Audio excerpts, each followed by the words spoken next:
nous allons procéder à un serrage particulier. Le système de serrage que nous allons appliquer ici, c'est le même qui a été appliqué en bas à l'aide d'une corde et d'une clé. Donc ce qu'il y a lieu de faire, a priori, pour que le serrage corresponde, il est question de rechercher, il est question de rechercher la moitié de la largeur de notre pièce.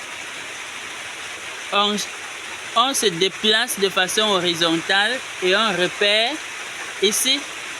Puis on va revenir, même chose,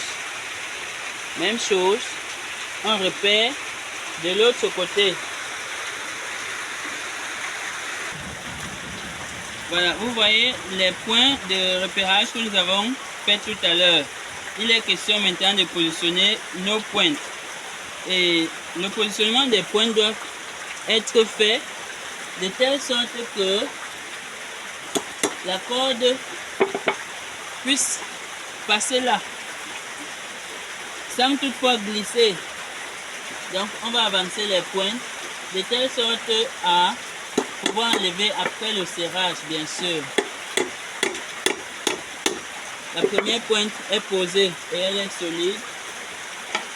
On passe à la pièce suivante.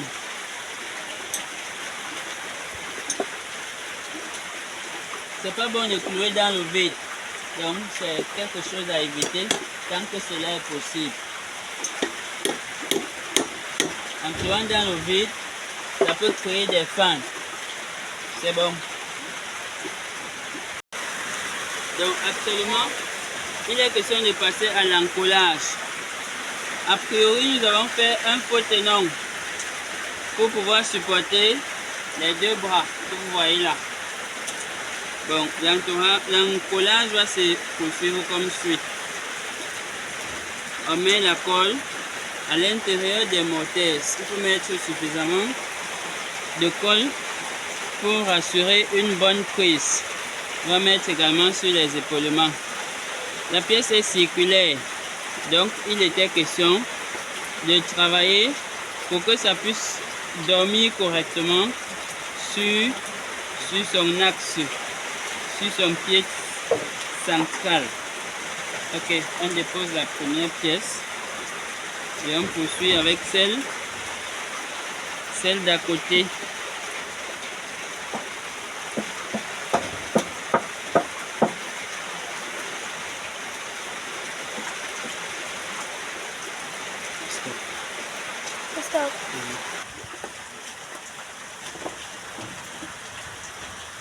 En rapprochant les deux éléments.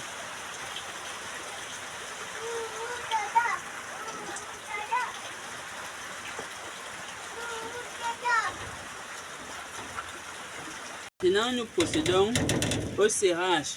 Comme je disais tantôt, cette corde joue exactement le rôle du serre-joint pour les cas particuliers comme celui-ci où le serre-joint n'a absolument pas de position. Voilà, il est question de nouer au préalable la corde de telle sorte que on puisse le détacher après séchage, parce qu'il est question de serrer et de laisser sécher.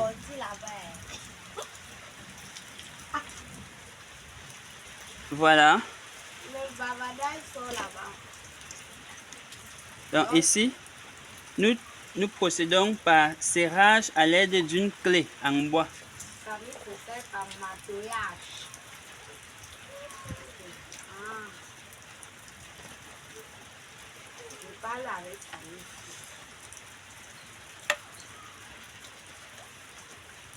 Voilà, au fur et à mesure que l'on serre, on doit vérifier au niveau des joints que c'est OK.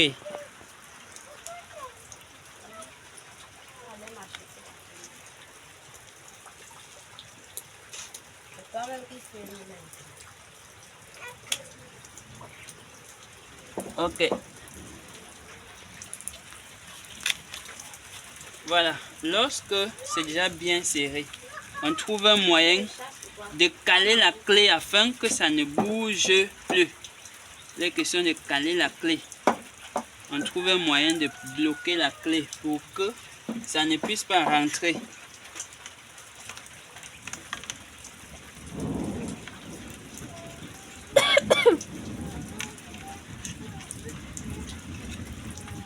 Donc, si au fini ça continue de glisser, on peut encore utiliser notre corde pour tenir le bas.